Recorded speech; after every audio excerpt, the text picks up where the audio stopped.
Oh my God. I can't even imagine how different the world looks, I swear to God. Wow, that is amazing. This pink, like this. Wow. I'm actually crying. I got to see my first sunrise. No way. No way. No. No way. No way. Holy No.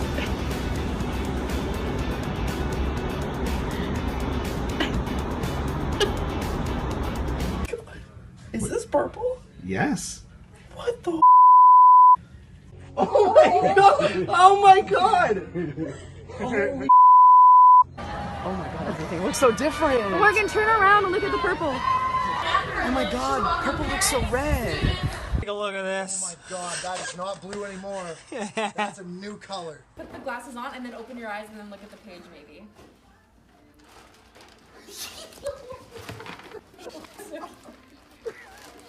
Does it look different? Oh my God! I can see colors! What about when you're looking here again? Oh, it's orange! And these ones were white before. And then... Hello everyone, I'm Bei Song. My guest today is Dr. Dawn McPherson, inventor, co-founder and chief science officer of Enchroma, maker of the special glasses that you've just seen in the series of videos with emotional reactions from people trying them on for the first time. Enchroma corrects certain types of color blindness, a disorder that affects 350 million people worldwide. Dawn received a Small Business Innovation Research SBIR Tibbet Award at the White House in recognition for his work developing Enchroma and was named an AAAS Lemoson Invention Ambassador by the American Association for the Advancement of Science. He's the recipient of 7 grants from National Eye Institute, National Institutes of Health, and National Cancer Institute, and author of 14 scientific papers. Dawn holds 8 patents related to Enchroma lenses, as well as Vitrezo, artisan glass countertops containing over 95% recycled material. In this conversation, we talk about his journey as an artist, scientist, then a serial inventor and entrepreneur, a journey of perseverance interspersed with serendipity. We talk not just about the art and science of color vision, the history of glass, Enchroma's lens filter technology, but also the philosophy of perception and the paradox of color psychology. Like many of Enchroma's fans, I'm impressed by Dawn's successful venture, enriching people's sensory experience and changing their lives, success that they're now expanding to make education more accessible to children and to improve safety for the aging. But I'm also surprised by his candid reflection on entrepreneurship and his humble introspection contemplating what we color normals can learn from the color deficient, a question that has left me pondering as well. Join us in our kaleidoscope of topics and see if you too will come away with new perspectives.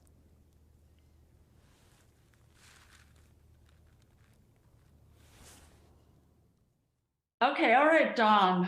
I am very excited to meet you finally after hearing about your Yes, took a lot. your company Enchroma and you for about 4 years. I think the first time I heard about the company was back in 2018, and I've since told your stories in multiple talks. And based on what I read in secondary research, public information, and now I get to talk to you directly. As I got to know you a little more leading up to this, I realized how you embody almost all of the cornerstone themes of my podcast, and also you kind of the inspiring role model for my coaching clients who are creators, inventors and entrepreneurs and innovators. So this is very very exciting. But before we get into all of that, the art and science and glass colors, let me tell you more about the real life situation that I was alluding to a little bit in the email. So we were, as you know, we were in Paris, or we were on a European tour over the summer. Our last stop was in Paris. We spent a few days with our friends. They were graciously hosting us and in their in-laws' apartment. And during those 4 days, we realized that their sons, they have 3 beautiful adult sons, are all colorblind. The father is a musician, and the mother is an artist, although running a winery in Italy. Their house, their living room was up for a repainting. They were remodeling the living room, and she was laying out, being the the artist with good taste, wanted to paint the walls in different colors, making it colorful. And she laid out all these big swatches, big samples of paints on the floor. They're quite vibrant and all different kinds of shades and hues, working with a painter. But knowing that her sons will not see these colors, he asked a friend of their son, one of their sons, who happens to have the same condition, to see what he sees. And so she was pointing to one of the colors is like hot pink, like a really saturated pink, probably even more so than my blouse. Like probably a fuchsia. Like something like this, yes. Yeah. And she asked the friend to point to what he thinks that was like. And he pointed to a pretty dull beige color. Yep. So I was almost like, oh, that's such a shame, all these beautiful colors she's trying to put together, but also knows that her sons will not see. And it's even more made profound because the sons, 2 of them work in restaurant. Like the middle son is a sommelier in a Michelin 2-star restaurant, and the youngest one that we met, such a charming boy. He's a chef. He's a young chef at an Italian restaurant. Right. So food and wine. It's a lot about a big part of the sensory experience is not only the taste and smell, but also colors, right? Yeah, it's the whole thesis of Gene Houston, right? Right. I mean, it's like that's for me, getting into an understanding of color deficiency that's the one that I have the biggest problem with.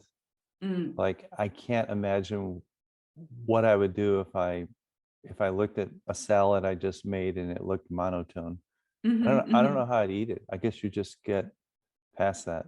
But to me, such a huge part of the experience of eating is the color.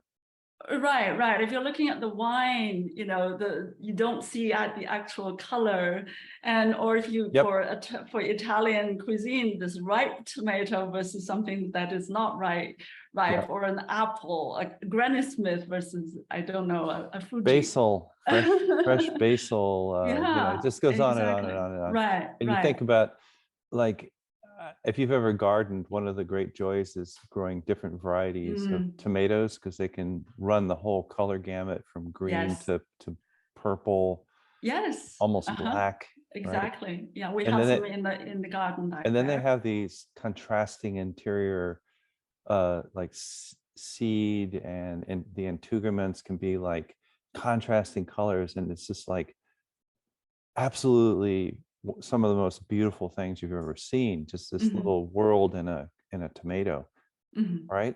Yeah, so exactly. If you can't see that, like, how so I'm saying, like, I don't, because part of it's like, now I get to pop that in my mouth. But do I pick or not? Are they green or are they red? Yes. Is it red? Are they ready to pick? Yep. And so seeing that, and of course I had you in mind in Chroma, which I talked about in my presentation in Romania before Paris. Yeah, interesting. And so that was in my mind, and I thought, oh, I can't think of a better gift to thank them for their hospitality than your glasses. That's very cool. Yeah. So but here's the dilemma. I want this to be a surprise, and to have the boys have the reactions that many of your customers had. But I don't want exactly. But I don't want them to be expecting, and ideally not even the parents to be expecting. But I also need to know for sure to get the right products. Now, we had to ask the father, and he said they are deuteronomy. That's good. The condition, which kind of fit the description that I give you, right? But I also thought the mother, when she was there, she said something about a word with a P, which would be protein. So although I could be misremembering. So now the first question is, looking at the pictures on your website, the two seems to be rather similar, and I read that their phenotypes are indeed similar. So if I got it wrong, would it work or would it not work? It would work.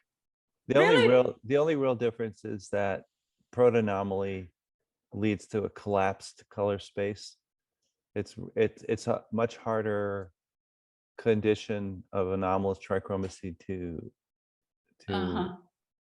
correct for, because but we figured out how to do it. Especially our latest product does a very good job of improving color contrast perception for protonomy. Deuteronomy we got, and then the thing is that her father, I don't know if he's still alive. Oh yes, the grandfather. Yeah, he'll have the same condition, type and extent, so you could just ask him. That they are. I realize that they are very representative of like a big part of the colorblind population. So both in terms of their types and also just the profile that came from the mother, who's a carrier, and the grandfather had this condition that was skipped generation to come to the boys. Yes. And if they were deuteronomy, then I guess that's 6% of the male population, or 6% of the population versus the protons of the male population. Okay, all right. So the chances are pretty good that they're deuteronomy. Okay. And if they're protonomy, it's going to be okay too. Okay. If they're dichromats and missing a photopigment, it's not going to help them. Fortunately, I think that's not the case. Yeah. So they're. I had an idea. You said you wanted to surprise them. Why don't you just set up at their restaurants and capture it there? Oh. Like while they're working, basically. Okay. Because especially if they're like in a food environment, like if the chef's in a food environment. Okay. He might lose his mind. Well, that we'll have to have help from the at least one of the parents, because we're not there. But yeah, I like that idea. But before then, for the purchase, maybe I also need to know whether they have a corrected like vision problem aside from the color, right? Whether they didn't wear glasses, but I don't know if they're wearing contact. That's fine. If they're not wearing glasses, just get them no prescription, because typically people who wear contacts don't wear glasses. That's sort of the rule of thumb, right?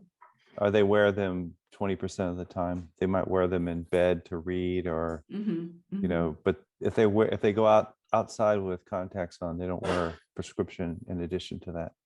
That also adds a lot of cost and complexity. Okay. But, well, so I'll take this offline to make sure that I find the most likely successful product. But I just thought that was that's so serendipitous. Yeah, I thought it's a good story to open our interview because it gives viewers and listeners who are not familiar with Enchroma some context of what we are talking about. So, all right, now the Enchroma story. When I learned about it, it caught my attention because as an innovation educator, the theme of serendipity and the accidental invention was interesting. And although I'm dubious of corporations attempting manufacturing serendipity and kind of watching the kettle to see when it's boiling. Hey, is it boiling yet?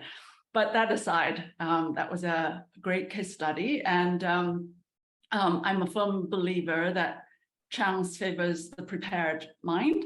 It's not all accidental. So let's start with that prepared mind. So your personal background leading up to that.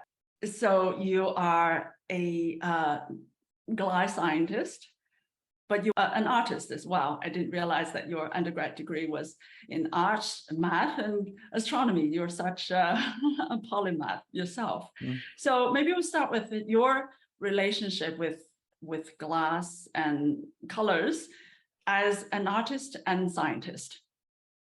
So first of all, what made you pursue a doctorate in science? Serendipity. I had finished up my undergraduate degree, and I am not kidding. I based a selection of a graduate school on a Barron's profile of American college, which was 10 years out of date. And I didn't bother calling them. I just drove across 2 states to the college. Where was that again? Oh, New York. Okay. Upstate New York. Okay. And just like went into the glass blowing area and talked to this professor, and he said, "We don't offer an MFA anymore. We haven't offered an MFA in 5 years." And I was like, I probably appeared quite disappointed. And he said, "Have you ever thought about engineering?" And he sent me up the hill to the engineering department, where I talked to the provost, who just on the spot said, "Oh, you sounds like you have an interesting background. We would probably offer you a scholarship." Oh, okay. Isn't that crazy? I mean, just like, I would say, if I was him, I would have thought, this fool drove 2 states unprepared. Instead, he looked at it like, oh, this is Providence. Like, this guy just showed up and maybe he's supposed to be here. And okay. I've subsequently talked to him, 30 years after the fact. And he still remembers meeting me. So it's kind of funny. But I got a scholarship to go study ceramic engineering and glass science. Okay. So that's how it worked out. That's how I ended up pursuing a degree. Also, I had a lot of, push from my father. He said, "Yes, we know you love art, but you always are going to need something to fall back on." Yeah. Right. That's reality, unfortunately. Yes.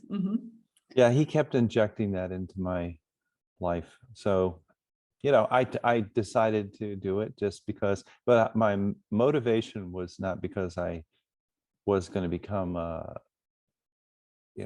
scientist. It was that I wanted to be a better glass blower and glass artist. So I should probably understand the science behind glass. Sure. So I could do my own thing, make my own colors, whatever.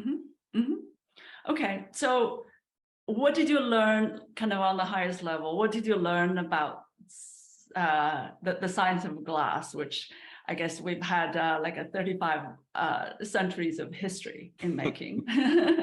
Yeah, I learned that there are no new tricks. Or that is, the new tricks are few and far between.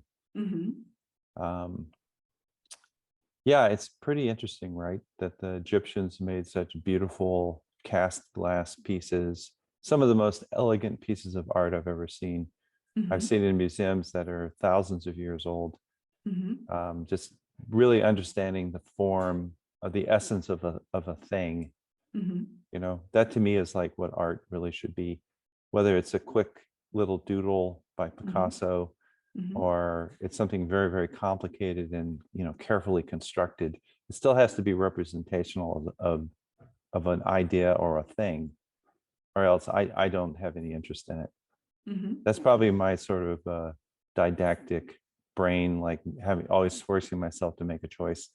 But there were some things that when I studied glass science, I was so interested in the rules. Like, why is this particular form of matter glass, and why isn't it something else? Right? Why isn't it crystalline? What's the boundary between them, and is that flexible? Is it a flexible boundary? And why have people stopped pushing against it? Right? And why then is it this phase instead of transitioning into another? yeah. And, you know, and I had phenomenal professors who I'm still in touch with, who just, you know, that's one of the things about being stuck up in the woods, is it sort of, I think a lot of the people, students and the professors who ended up there just did very well when they could think a lot. And, you know, the small classes and, you know, very dedicated students. It's kind of a unique school. When I went there with my wife, she said, wow, I wish I'd known about this place. I would have gone here, because it's very isolated and you get to know everybody. And I think that was part of my education that I had been missing up until then, because I was not a very good high school student. I was like a star athlete. So that's how I got through, you know, but I actually wasn't that interested in school. Wow, that is something else about you. But in graduate school, I was given the freedom to think. And I'd never had that before. I'd had interesting professors in undergraduate school, but nobody had just said, you know, solve the problem. We'll teach you how to solve, but we're not going to teach you how to solve the problem. So I had two professors who were my mentors, and one of them has passed on, unfortunately. But the other one's still alive and kicking, and you know, I thank him every time I see him. One of the things he said to me when his parting shots at me after I got my PhD, he said, now, Don, remember, I taught you everything you know, but I didn't teach you everything I know. And it was like one of those like Zen master moments where I had to like go, I wonder what that means. What didn't he teach me? And part of it is just experience, right? Yeah. So the problem solving skills that you were learning, you apply to surgeon's protective shield, right? Before Enchroma. Or yeah, that was, I did a postdoc overseas, New Zealand, and then I ended up at Hoya Optics, with Japanese optics company in the Bay Area. I did that for a while, and then I started my own business. And yeah, being Silicon Valley, there's a lot of laser companies and medical companies and medical laser companies, and they became my client base, because I would design and manufacture laser protective eyewear. So imagine, you know, I would design glass, which was what I always wanted to do. When I was at Alfred, I was like, I want to design new glasses. I don't want to, I want them to be my glasses, my compositions, my formulas. And I did, I pushed the boundaries of glass formation into new areas that hadn't been explored before. So I would end up with a single product, but that wasn't the fun part for me. In fact, it was almost anticlimactic. For me, it was like the 500 or 700 glass melts that I had done beforehand to map out compositional spaces and try to understand the behavior. So that for me was the fun part, the exploration, the hacking through the underbrush, you know, getting to the pinnacle was sort of like, oh, okay, nice. But so the surgeon glasses to protect against laser, which preceded Enchroma, Was that green laser beam? Yes. Okay. Yeah. Okay. Yeah. Was it just, is it pure coincidence that because your technology it's this filter, right? This notch filter, that you are filtering out the harmful laser beam at the frequency happens to coincide with the overlap of the deuteral, nullpia or anomaly conditions, or did you have to optimize after you accidentally realized that property? Did you have to what was the technological challenge that you had to solve? Okay, so the way these laser protective eyewear worked is they had to absorb very strongly at one particular wavelength, which is the green. And the way I did it, as I use this has been known since the 1930s, that you could absorb, that certain types of elements called rare earths have very narrow absorption bands, and you can use them to create filters, right? People had known this. But the problem is that the absorption band within neodymium that I wanted to use was in the wrong place. So I had to compositionally design the host material so that it would absorb at the right place. And it was really, really tricky because they're what they call inner F-shell electrons. And so they don't really feel the effect of a change in the overlying chemical structure. So it was like this tricky science problem that I figured out how to do. But see, neodymium has other absorption bands, because the one in the green doesn't help you with color deficiency, but it also has a very strong absorption in the yellow, which happens to correspond to the place where the green and red sensitive photopigments overlap.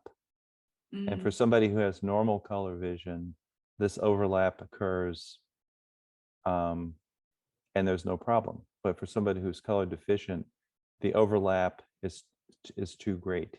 And so this notch filter, in effect, if you can visualize it, kind of reestablishes something like a correct placement of these spectra so that they don't overlap as much. Because the way that the color is understood by our brains is it calculates a difference between the signals. So it takes how much green light did I receive, how much red light, and it takes the difference to determine something's red greenness. So that's why you chop out in yellow, because that's where the confusion originates, because there's too much overlap.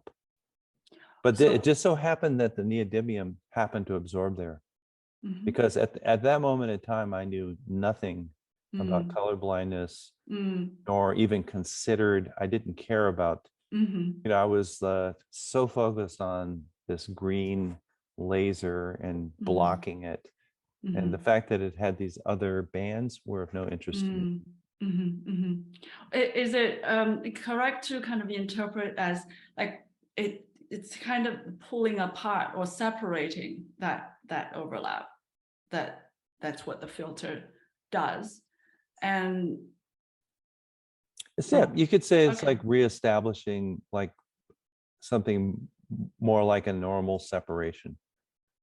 Right. Just by taking out light and the right wavelength. And is there a trade-off between how narrow and effective the separation is versus how, like, is there a decision you have to make as to how wide that range is? Yeah, if you make it too wide, it has virtually no effect. Yeah, it's a fine line, because if you make it too wide, you end up suppressing too much signal. So that, for instance, if you make it too wide and it's positioned more towards the green, greens will become very dark and reds will become brighter relative to the greens, but the color won't be red and green. It'll just be two shades of the same thing at different brightness. And if you push it the other way, the same thing happens. Greens become a brighter version of the red, which is now darker, but you don't actually enhance color perception. So it's a very tricky little balance between getting that notch just where you want it and just the right width. Okay. Yeah. I will probably have to listen again to kind of absorb this, but how long did it take you to figure this out? Like find the right, optimal. It's so funny because I knew the laser safety glasses worked. And so based on that, I submitted a proposal to the National Eye Institute. But I actually didn't really understand how they worked. And so what I did is I called up vision scientists. I just cold called them. Oh, here's Joel Picorni at the University of Chicago. He's famous. I'll call him up. And I just called people up. And there was like this universal, I've since grown to really love the vision science community because it's a small group of people. There's 300 to 500 worldwide, and they're just passionate about what they do. They have a lot of them are colorblind. That's the other funny thing. Oh, okay. And maybe that's what drove them to study it. Yeah, it's like possibly, right? Self-introspection. But they sort of across the board have a deep curiosity because they all recognize that the vision is a window into how the brain works.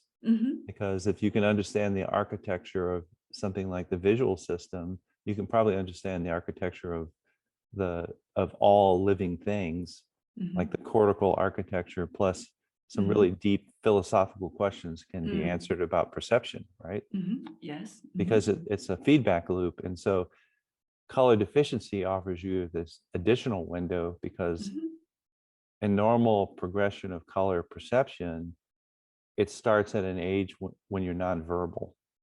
Right. So if you can take somebody who's color deficient and suddenly give them color vision, you can learn a lot.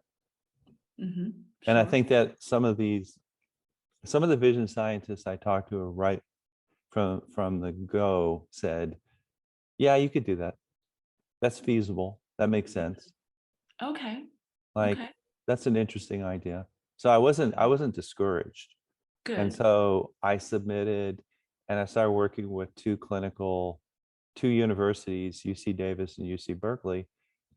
And again, still friends with these professors, 20 years later. Just had, just sort of very curious, no criticism of the idea. And I didn't know a thing about vision science. I mean, I knew like this much, like a gnat's wings worth of knowledge. And it's just like, because the field is so open, they would just load me up with papers. Read this, read this, read that, read this book. I went to conferences. I just learned. And what I learned was I didn't know anything. I can't remember who it was. It was a famous quote from this jazz musician who said, before you become somebody, you have to be nobody. And that was kind of like, I went through this period of 10 years where I felt like the more I studied, the less I knew. Isn't it ironic? We don't know anything about it, even though we are the beneficiary of all the colors. We just take it for granted, right? And never before I hearing about your product. I guess I had heard about color blindness. I have a friend who I was traveling together, giving a talk, and he was telling me about he can't figure out traffic lights and had to remember the positions. But it didn't, until I watched all the videos of your customers, it didn't hit me like what a difference it yeah, me made. too. Exactly. Exactly. Like I couldn't have empathy because I didn't even know it existed. I mean, that's kind of crazy, right? You hear about it, but you don't really know what it means. You don't, it just, it's unusual that something, and I think part of it is that it's a bit stigmatized. And so people don't become self-advocates for it. You know, only 11 states test. Okay. Right. And then once they identify color deficiency, they don't have a solution. Right. So it's not like it's the kind of thing where you can say, you know, I can't hear. They test for hearing and then they fix it. They figure out what the problem is. They fix it. So you can be a student that's like on a level playing field with the other students. But with color deficiency, where 80% of the information is color coded in a classroom, there's nothing to be done. So what do these students do? Well, they just get really good at using, you know, the full set of sensation to like follow it. But a lot of the time it's explained with color coded language. So they just have to become really, they have to invest extra energy at figuring out what's being taught, which means they're not being able to pay attention, I think, to the right thing that they should be following, which is understanding the gestalt of whatever is being taught, right? Yeah. So they're at a disadvantage and it pisses me off. Seriously. That was like the first time that I kind of like got into a huff when I started realizing, talking to these adults who would describe childhood experiences where they had to, you know, figure out a way to get the information because they weren't being helped. And just rather than having direct stimuli that yes. Right. Yeah. You totally understand this. And so that to me was like where I ended up. But getting there, there was moments where let me put it this way. I submitted grant applications which were all funded. There was a bunch of them, in which I had a model of color vision deficiency, color correction, and color normal vision, which was not correct. But the people who were reviewing it had no idea. How interesting. Even though they were like connected to the National Eye Institute, because it's really obtuse and kind of hard to fathom. Some of the stuff is very difficult to, like some of it's, if you go to school and study vision science, it's already there, you have it. But a lot of it is kind of, I don't want to call it fringe science, but it requires like a leap of faith that something like this can happen, right? So once you know that it happens, then the question is, how do you represent it? And that's what I've spent probably the last 10 years working on, is how do you explain it and how do you represent it? That is, when I say represent, how do you construct a model that's accurate? Because I can't think unless I understand it. Sure. Right. Yeah, it's, you know, the normal vision, color vision people have this experiential understanding, but they're not, you know, kind of looking at it with that awareness. And what you're saying something about a leap of faith, and some that actually seems to happen quite often. Maybe we'll talk a little about the color and how you've been interacting with colors, first as an artist, and then later on out of this pursuit as a scientist and technologist. So it seems that our understanding of colors came a lot first from the artists, like you said in the interview with the Goethe Institute.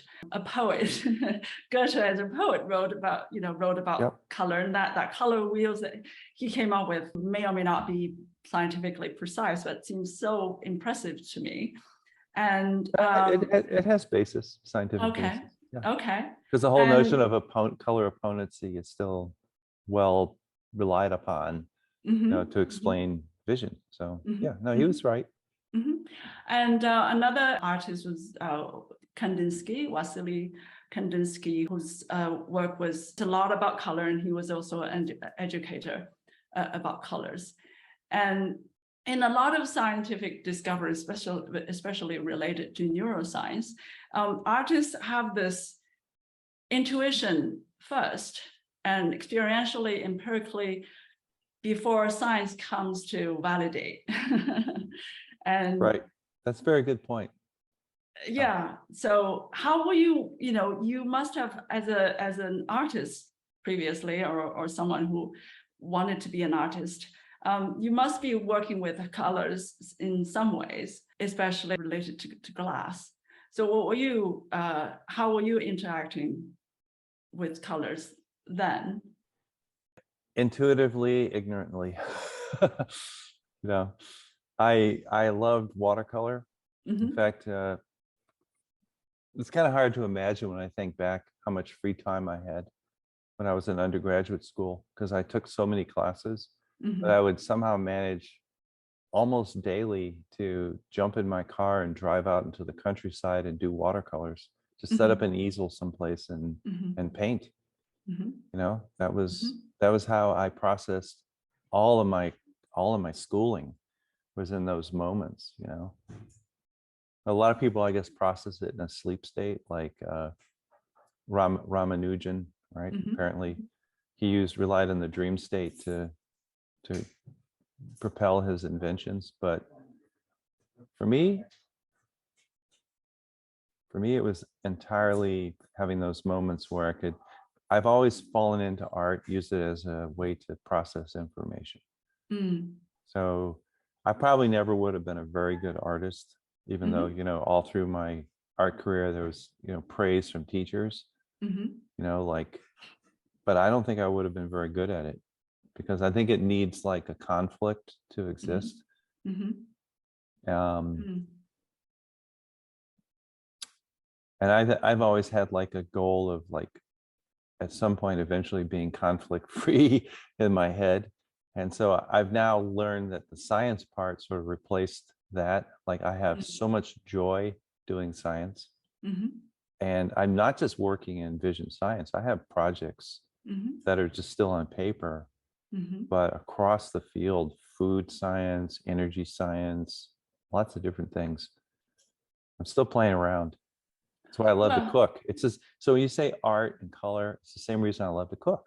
But yes, when I did glass, I did printmaking, watercolor. I don't really know. I don't really know how color played any role. This is one of these things that you were saying, that like color normal, we take it for granted.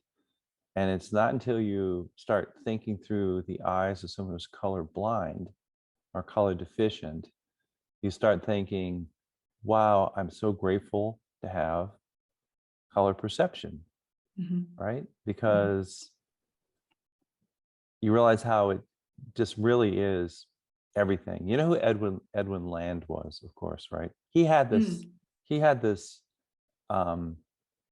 idea that he called the gray world hypothesis. And there was this thing they made in the 19th century called a Biniot top, that was brightly colored stripes, and you would spin it and it would turn gray. You have to think like from the mind of someone in the early mid 19th century, like that was magic, right? How could that be? Yeah. Right. And they were fascinating. And so, but tied into that is like Edwin Land was like, basically, if you sum up all the pixels in any given scene, you end up with gray. Right. And so color plays this really important role, right? It tells you where the edge of something is, tells you that something's like important, dangerous, needs to be paid attention to, is changing, like flushing skin, all this stuff. It's all there to like, and we've learned how to pick up on it because it's a gray world. So we pay attention to those colored things. And so imagine if you're color deficient, you can't do that. You certainly can't do it as well. You mentioned your friend in the traffic lights, but it's a lot of it's way more subtle than that, right?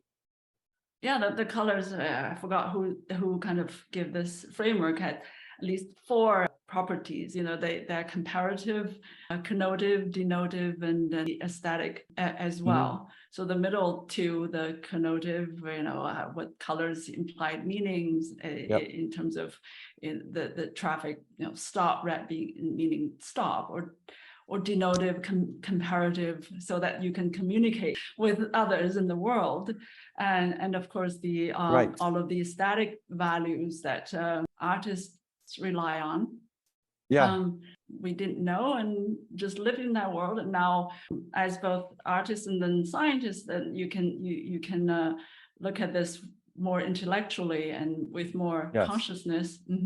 But I think artists end up looking at their work almost entirely intellectually, right? That's why for a lot of great artists, the work gets simplified as they get older.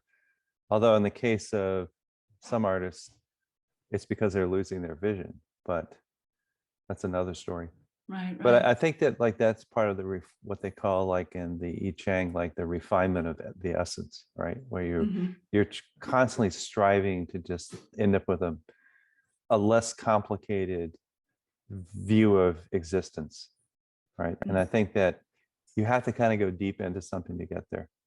And for me, it turns out to be color vision, because it's never ending. I will never, ever, ever get to the end. It's too complicated. Well, it's not just intellectual, though. The colors have emotional and psychological powers. Yeah, but people who are color deficient, and I mean people who are dichromats, who have basically their color space has collapsed to a color line, right? So they can only see like blues, degrees of blue and yellowness, right? There's no sense of red and green, no opponency there at all. They live full functional lives. They're not limited, honestly, in almost anything except like certain occupations. So I don't know how important color really is. You see what I'm saying? Like, the deeper I get into this, the more I question. Like, I came from a point of like, color is everything. I love color. Oh, the whole, what's your favorite color? Well, what if I have 15? What if I have 15 favorite colors? And what if they change every month? What if I'm so in love with color that it's like everything has to be color, right? But then you find out that there are people who have just as full, happy, complete lives, and they have absolutely no color sense, from birth. And it makes you think like, well, maybe it's a construct that I borrowed from society. Maybe there's no basis to it, right? And then you're left with just like, well, maybe it's just the aesthetic. Maybe it's just like the way I feel. And yet I've attended photobiology conferences where people, their whole sessions on the healing powers of color. And these aren't being given by patchouli wearing, bead gown draped California hippies. These are like legit scientists from around the world talking about, I didn't mean to offend anybody who fit that description. I'm just saying that it's not fringe. This is like mainstream perceptual science. People are looking at the effect of color on mood, behavior, migraines, seasonally affected disorder, on and on and on and on. Real science. I think I see what you're saying. I mean, we do see the emotional reactions of all the customers your customers seeing colors. Yeah.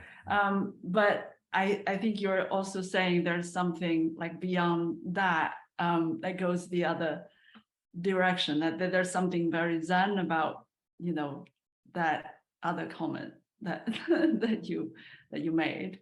Yeah, that it's just part of the existence. Zen or spiritual, whatever, yeah. Right, there's this concept in biology called the Umwelt. Umwelt is like the consciousness of other living things.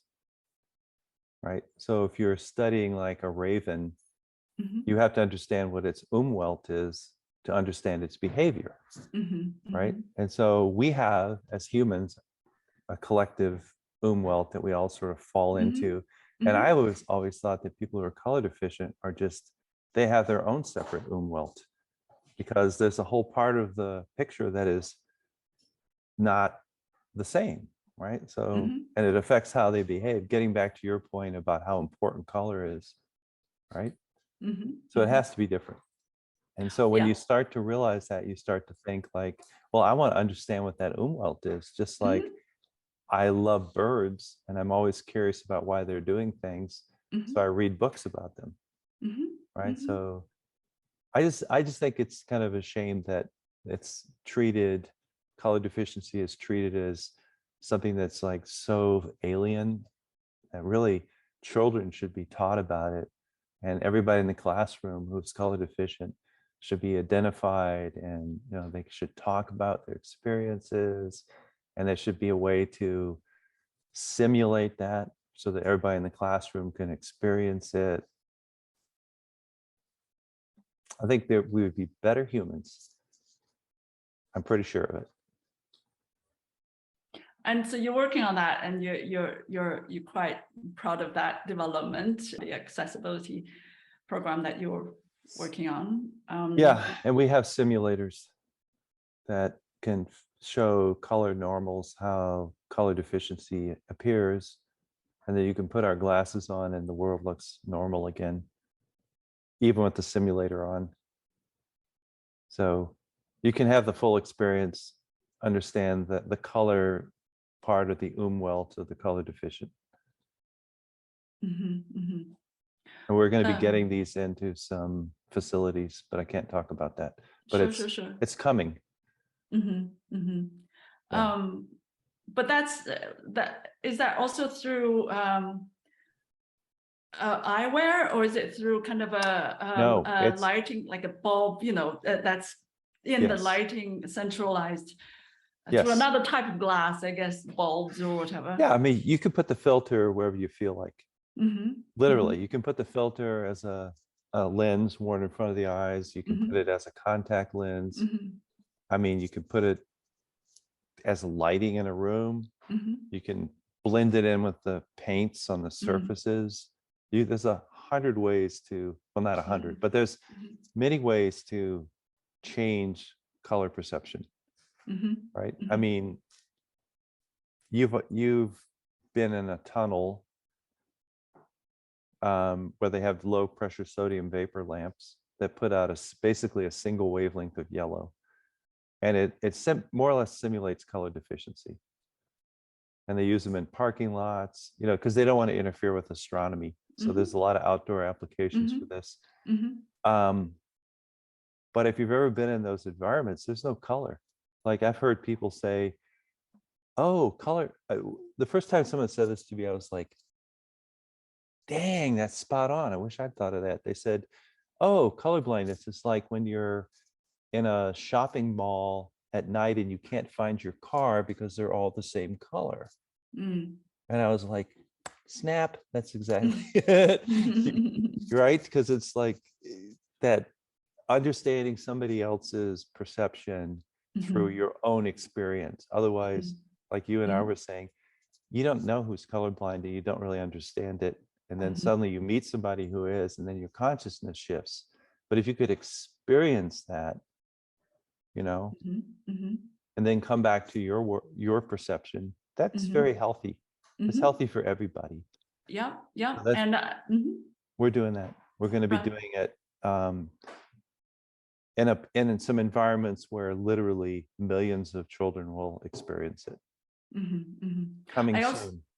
Yeah, well, yeah, that would be exciting, and it would be help so many people, especially children. But I also like this other point that you were making, which I hadn't thought of.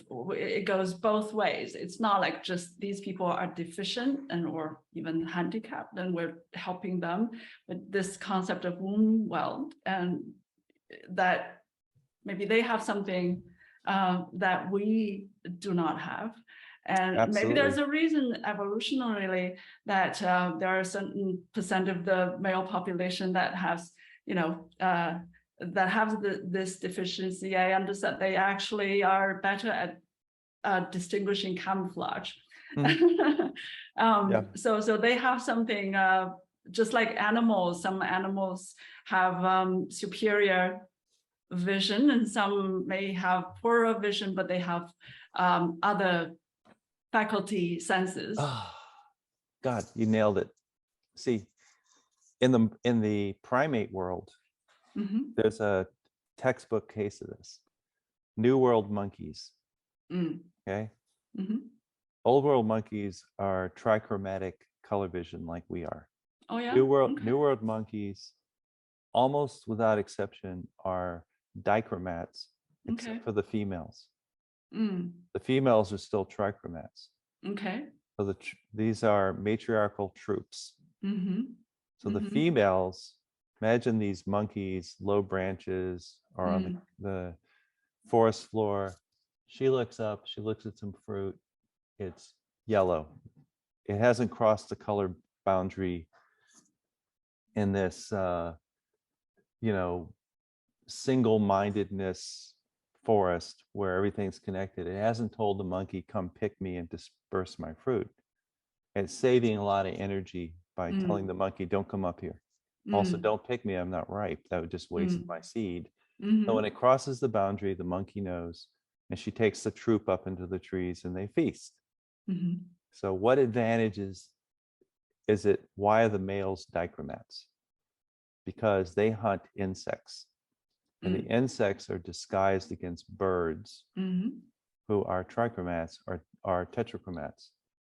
So just like the colorblind soldiers who could look at aerial maps and identify camouflage instantly, the male primates can see the insects who are color disguised for trichromatic vision. They stand out like bad paint jobs, just like there they are, so they can grab them. So it's like this benefit to the troop that they can hunt with great efficiency, but they also, the females, balance their diet just like a good female would do in a relationship. Right. No, I don't think beer and hot dogs is a complete diet, dear. So yeah. But that's exactly what you were talking about. Like this, the benefit is there, but because we don't really pay attention to it, we don't even know what it is yet. Exactly. And then these outlier cases, they read maps and can see camouflage, but that's just like such a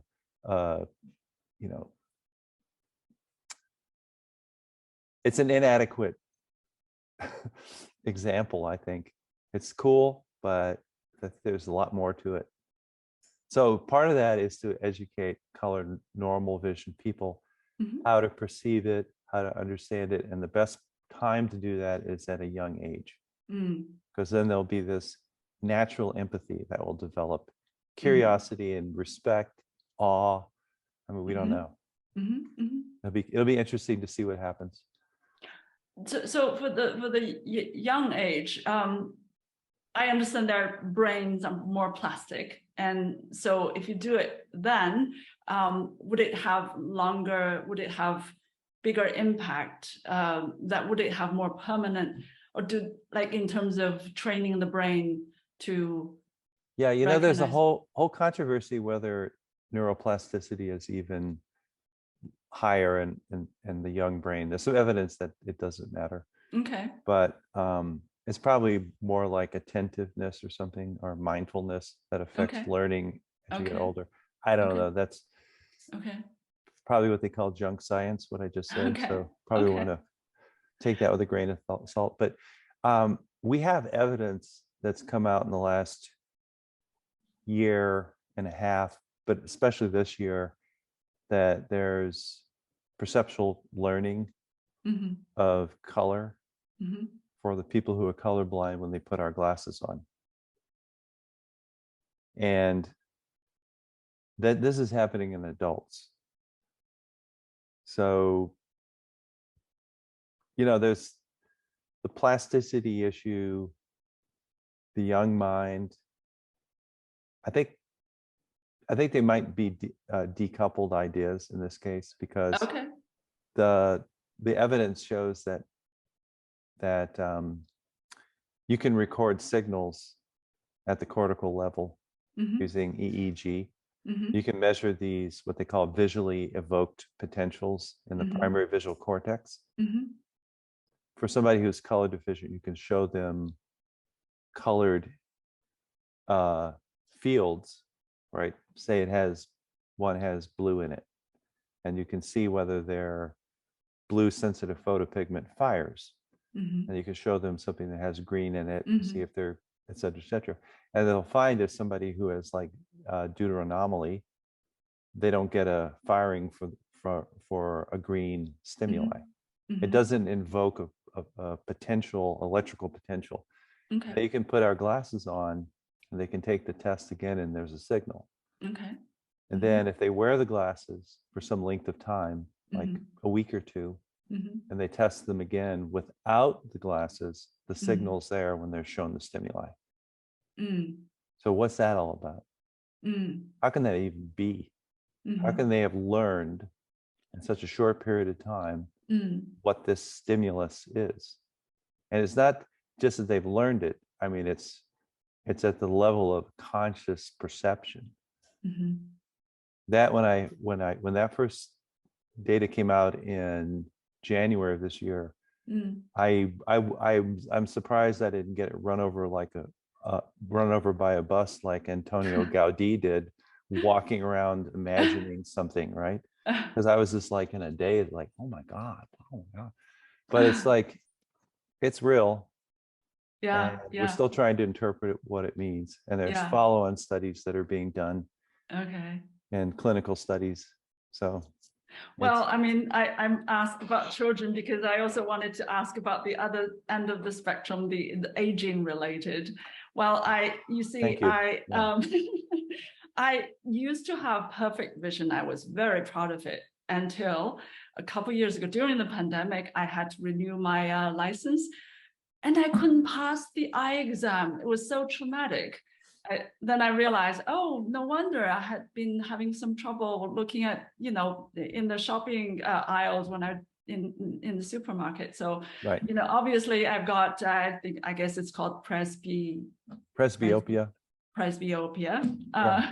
So, it's a fancy way of saying farsightedness. Farsightedness for the close range, and this is just an unfortunate sign of aging, which I've come to accept gracefully. But so there's something aging related with color vision as well. Yeah. One way or the other. Yeah. And so how does that? Well, there's a lot of diseases that affect blood flow to the retina. Okay. And so you can end up with cell death. So you get photopigments. Your photopigments can die. It tends to affect the short wavelength blue light the most because your blue photopigments are sparse compared to the other ones. Right. The other ones, the green sensitive and red sensitive cones. And so if you lose, it's more costly to lose the same amount of blue sensitive cones. So, but it also affects your other cones. And probably the two biggest diseases that lead to this are age-related macular degeneration and diabetes retinopathy type 2. And it's about, if you sum them, it's about 3 times more than all of the color deficient people. So it's actually a larger problem, right? But it's different because you're never going to have the viral video moment because they already know what the colors look like, right? And it's more gradual, I would think. It's more gradual, yeah. It's a progressive disease. They don't just wake up one day and they can't see color. So yes, our glasses really do assist with that. In fact, the same scientist who has done this visually evoked potential study on color deficiency that was published in Nature Eye in January. He has not published it yet, but he has done the same studies with our glasses on some people with age-related macular degeneration. And they've shown instantaneous, 80% improvement in their color vision. Just put them on, they can see, they can take tests and see everything. So the underlying idea is still there, right? And the reason that it works is this. Now imagine, take the case of like a progressive age-related disorder, right, to your color vision. So you're losing your photopigments.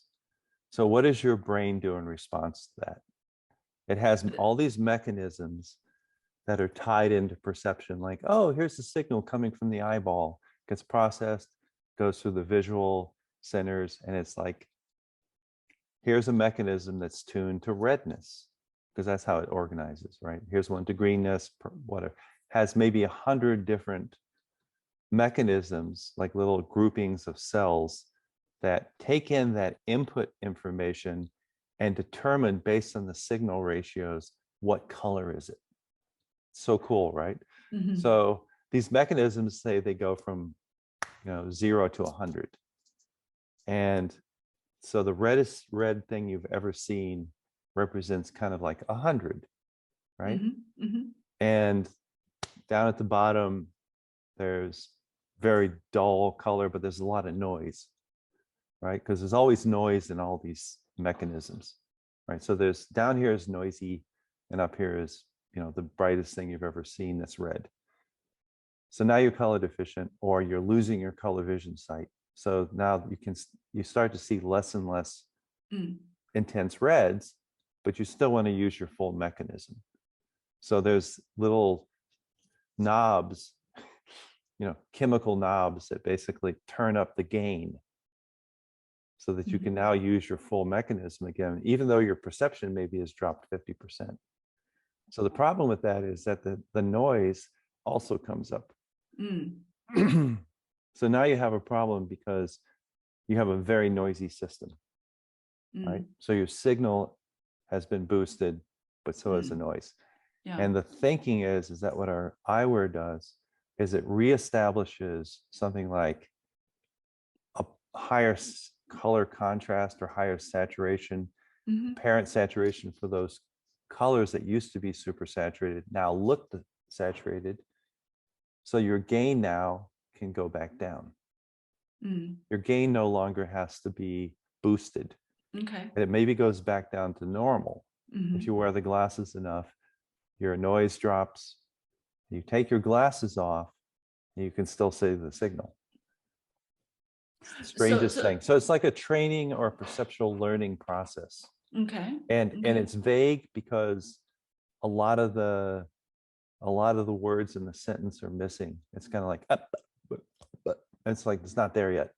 People don't understand it, but a lot of vision scientists are very curious about this. Like, what does it mean? Could you use this as rehabilitative therapies for people who, could you reduce the number of age-related injuries? 80% of injuries in the elderly is caused by visual mishaps. Oh yeah? Yep, tumbling. I was going to ask, like, in real life, practically, how is this affecting age? Oh yeah. It's like, some examples. Yeah, people fall. People fall because they put their hand out and the railing's not there. It's like, or they think it's a hole, but it's just a shadow, right? Because color tells you where things start and end. So they have trouble determining the edges of things, relative spatial orientation of objects, right? The world becomes flattened and interesting and a little dangerous. Well, my parents, my mom has fallen quite a number of times. Fortunately, hasn't broken anything. I wonder if it has anything to do with this. Ask her what's going on. Yeah. Interesting. That's what I would do. Okay. You know, and then also you could benefit from this too, but there are nutraceuticals you can take that help strengthen the photopigments. Well, she's been taking nutraceuticals for vision, for Yeah. dry eyes and vision in general, but we haven't thought of anything that's pigment or color related. Well, there are color vision tests that can assess her color vision. Okay. Okay. Right. See if she has like any early onset Okay. color vision loss. Okay. So yeah, I saw a number like in 2014, I think the caregiving cost was something close to $70 billion for age-related injuries. So it is a huge cost. And one of the things I've done a bunch of reading on this, and one of the things that happens to people who are elderly and start to have accidents is they become shut-ins, right? Because they become shut-ins. Shut-ins. Yeah, because they don't go out, they don't drive anymore. Yeah. They don't go outside because you know, they might go to the curb to get their paper, but they're not going to walk down the street because if they fall, they could hurt themselves. Sure. And so the world becomes this sort of hostile place. And it reminds me of people telling me about being colorblind, like congenital colorblindness. They'll say, I don't go shopping downtown because I can't tell where the red curbs are.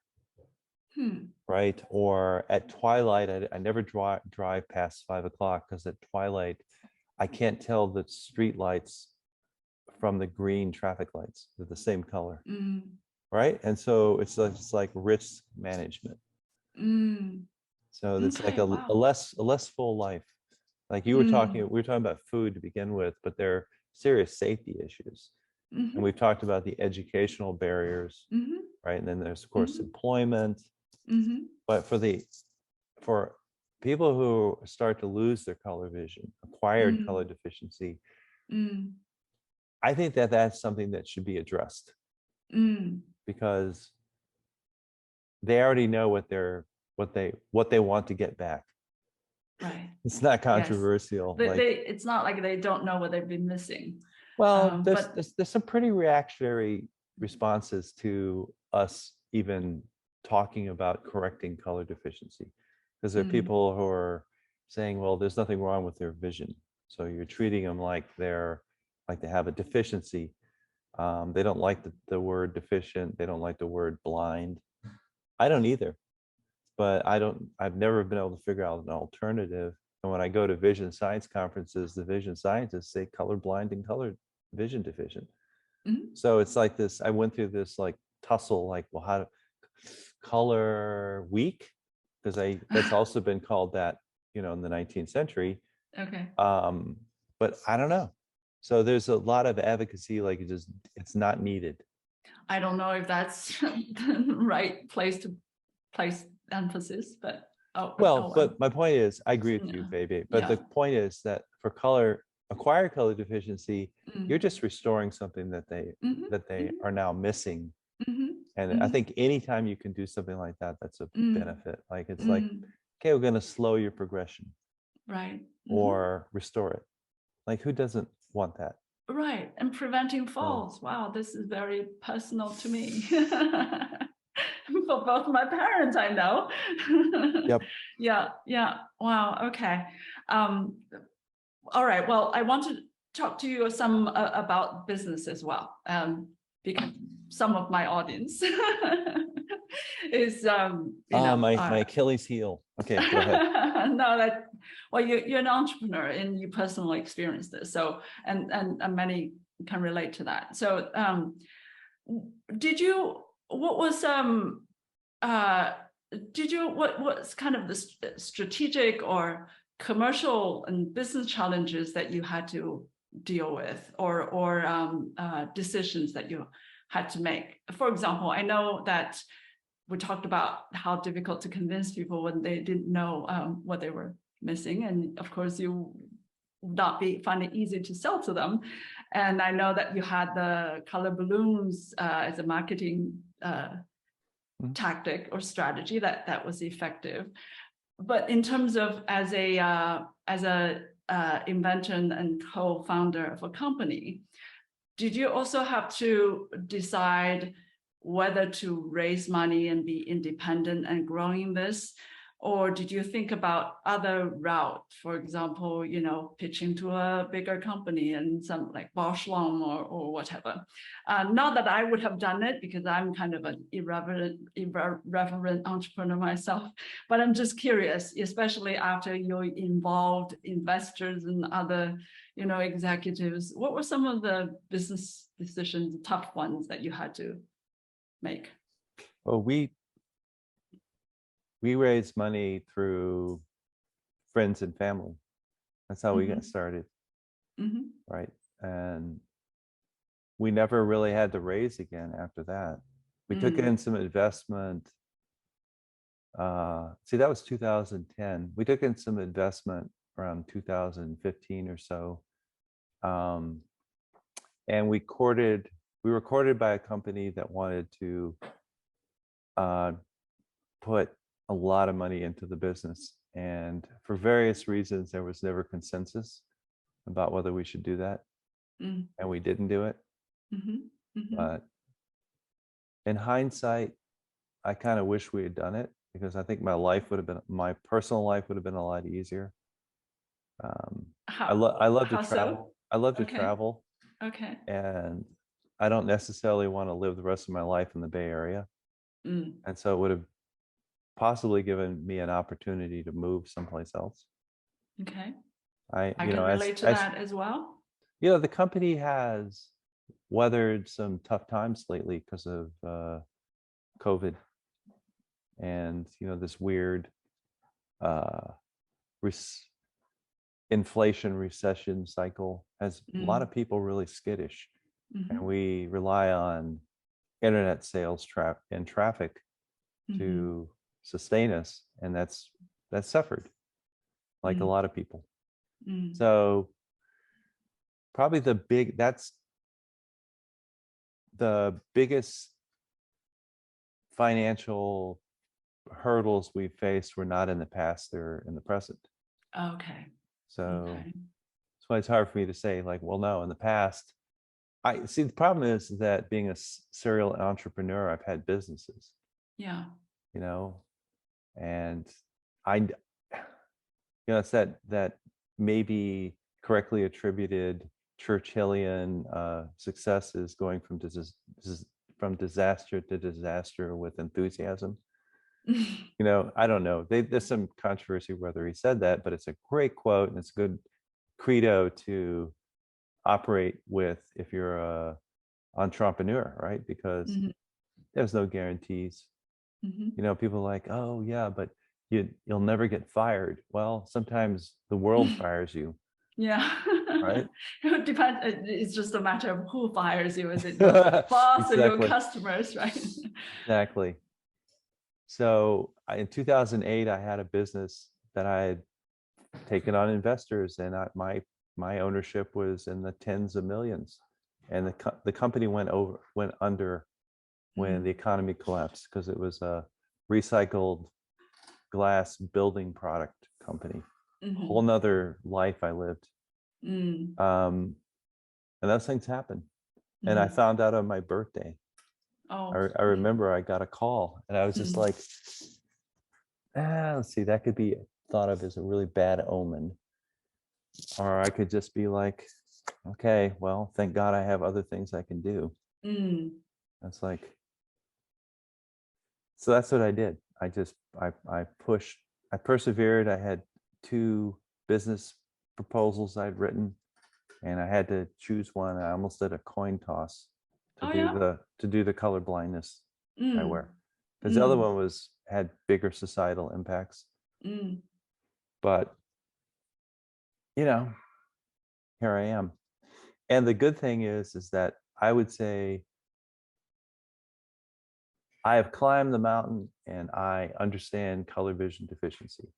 I can say that I actually understand it. And I understand sort of the umwelt of the color deficient. And I have a deep appreciation for existence coming out of all this. And the business part of it has definitely added to my appreciation of existence. So I think that that's part of it. I just have like,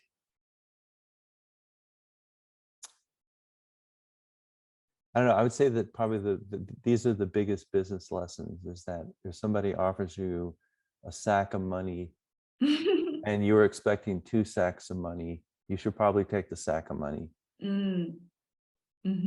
Because it can be 2 sacks pretty quickly. Right? Okay. So that's about it on the business part. I mean, we have a really top-notch CEO who started a year and a half ago, who came out of Stanford.